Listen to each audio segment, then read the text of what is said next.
Hello everyone, Volfey here. This week we are rounding up third but not the last Druid spec.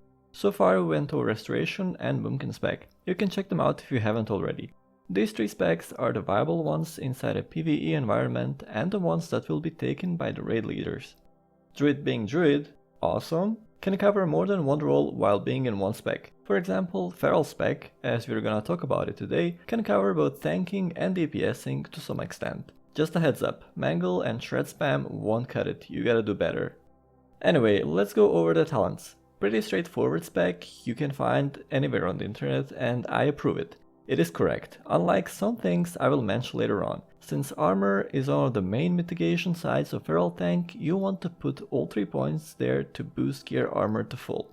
Primal Fury is gonna be highly useful in the endgame where you can achieve so much dodge through agility that you won't get any hits, thus not get any rage. This talent allows your rage bar to refill a bit after landing a crit. And it stacks, for example, one swipe can crit on 3 targets and it will proc the talent 3 times. Heart of the Wild will give you an extra push when it comes to the HP pool and increase stamina overall. I'll mention Furor more, it is highly useful to have due to proc of either rage or energy in bear and cat form respectively. I'll prioritize talking about Feral as a tank more than a kitty, as I'm more knowledgeable there. But for TBC Feral, agility is number 1 stat. 1 point of agility gives 2 armor and 15 points of agility gives 1% dodge rating and 25 points gives 1% critical strike chance. So from agility you're feeding directly 2 mitigation stats and 1 threat stat. Second most important stat is stamina, considering that this is a startup guide and we are talking about phase 1 or 2 of TBC Classic. Since Feral is relying on dodging attacks, what happens when you don't dodge one? Then you are at mercy of your armor and HP pool, and you are unable to dodge when you are stunned, by the way. In third place, I would put the hit rating and expertise. They both hold quite high value. One makes sure that you score your hits and the other one makes sure that your hits won't be blocked or parried. But as it is in WoW, it's easier to come by hit rating than expertise. As a Feral you need about 142 hit rating points or about 95 in raid environment with a boomy improved Terrifier. A level 70 Feral Druid has a 6.5% chance for their attacks to be dodged by level 73 boss, and has a 14% chance to be parried when tanking and attacking from the front. And since you need about 15 expertise points to reduce it by 1% altogether, you need 105 expertise points for soft cap. But expertise gear comes with phases and tiers, so from start focus on hit rating and get expertise where you can. After all this comes strength as a threat stat and then everything else such as haste, critical chance, intellect and so on. As a tank there are tanking stats to consider as well, other than agility and subsequently dodge, defense and for Feral resilience.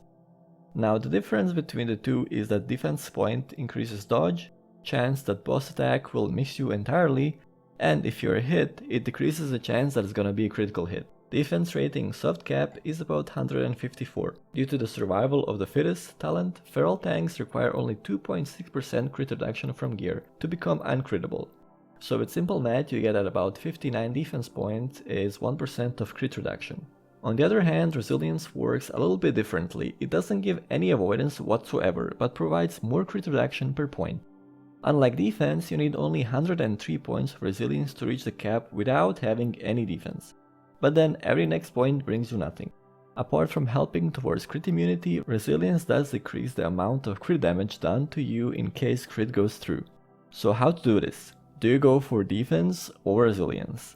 My advice and suggestion is to mix it from the start. Get some resilience here and there, maybe 2 PvP pieces or set bonus should cover you well. Rest of the point towards cap fill with defense. And just consider 1 point of resilience equal to 1 point of defense to reach the cap. Well, unless you're a Russian bear boy, you will want meat. Agility food to be exact. In a very early game before you get upgraded gear pieces or raid pieces you might want to have a stack of stamina food around, as last resort and wipe fest. Elixirs should be major agility and major fortitude, but if you haven't reached your defense cap then it's fine to have fortification, although it's not the best one. Other options for guardian elixir would be major defense or depending on your gear level, iron skin. From the rest of consumables, Iron Shield Potion in damage heavy fight, Haste Potion for when you really need that thread push. Nightmare Seed is the best, although it shares cooldown with the Health Stone. I'd still give it an edge. Lastly, weapon buff is Adamanted Whitestone.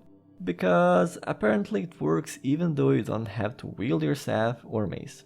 Scrolls of agility, strength and protection are highly welcome, especially in raids. I was gonna talk about why you should have a feral in your raid as a tank, but I think that is not necessary as much, honestly. I mean, high threat, decent survivability and tankiness, ability to tank multiple mobs at the same time, decent damage dealer especially in dungeons, isn't held back by mana, and as I mentioned in my previous videos about druids, it brings everything a druid does to raid or party. And once again, in boss fights where you don't need off tank, you can let other tank main tank, and as feral you can switch to DPS kitty and do decent damage with the same gear and talent loadout. So yeah. Tanking rotation is fairly easy and doesn't have nearly as many abilities to use as Protection Warrior has. In order to maintain threat on a boss or any one target, use Mangle on cooldown, its best threat generator ability. Later on, when you acquire a lot of attack power, Mangle Crit will behave almost like a taunt. Next thing is maintaining 5 stacks of Lacerate on target and using Maul whenever you have the rage to use it, but not if you need it for a Mangle. In later phases, you will build up enough crit to sustain your rage, or take more damage. You will have enough rage for Maul spam. With 4 set piece bonus of tier 6, you will drop Lacerate for swipe spam, even on one target. Many will suggest opening within rage, but that's an awful idea, especially if you're tanking boss, since with rage has a drawback. For tanking 2 or more mobs, spam swipe of course. Cycle among mobs and mangle each to avoid being over aggroed. Enrage is useful here before pull because it will generate a little bit of threat to start with. Demo Shout and go downtown. It is not easy to suggest a gear for Feral Tank, especially because it changes so much with every content phase released, but here's a little compilation of BiS pre-raid items, if you're just starting now.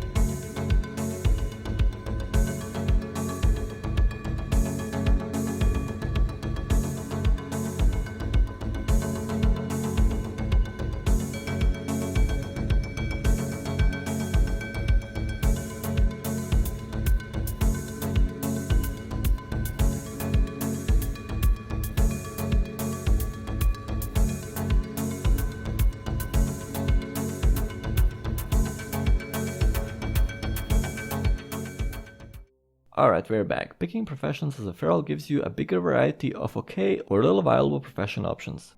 It depends a lot on how you like to play your druid. Do you plan on having off-spec? Which one? Do you intend to do a lot of kitty DPS? And so on. So okay profession would be jewel crafting, enchanting and herbalism even. A little more viable would be engineering and leatherworking.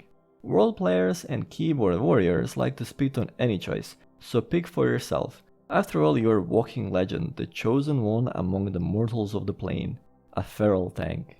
Anyway, engineering will give you a trinket and quite nice headpieces later on, and until the end of the expansion. Leatherworking more or less from the start, but further on, awesome pieces in phase 2 and until the end.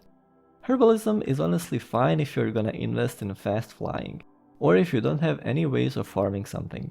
Maybe you have alt with alchemy, everybody is in different situation. Enchanting will grant you +8 stat from rings at all times, and jewel crafting, well, cheap gems and cuts from the start, next to some BOP gems. Meta gem should be a relentless Earthstorm diamond, and the rest of the gems you should use in your gear is either 12 stamina or 8 agility. In case you're missing a hit rating, there is an orange gem to push you towards the cap or activating meta gem. In rare cases where purple gem would fit you, you can go with shifting Night's Eye. As for enchants, +4 stats on rings if you have enchanting, Scenario and Expedition helmet enchant, stats for chest, agility for gloves, strength or stamina on bracers, agility on cloak, nethercleft on pants, and that's about it. As for shoulders, if you get Might of the Scourge, you are GG, but out of Aldor or Scryers, it doesn't really matter unless you're min-maxing. If you want to know more about it, feel free to check out my video on differences between the two. It should be popping in the upper right corner already. That circles the basics what you need to know about druids to start with, for all 3 viable specs. Of course, this is not gonna be my only video about druids or any of the specs. I will go further, deeper into details and tricks, especially when it comes to next phases. If you haven't already, go deeper as well into the subscribe button in order not to miss on future videos. As usual, stay safe and keep finding new ways to have fun in this game. I'll see you in the next one. Bye bye.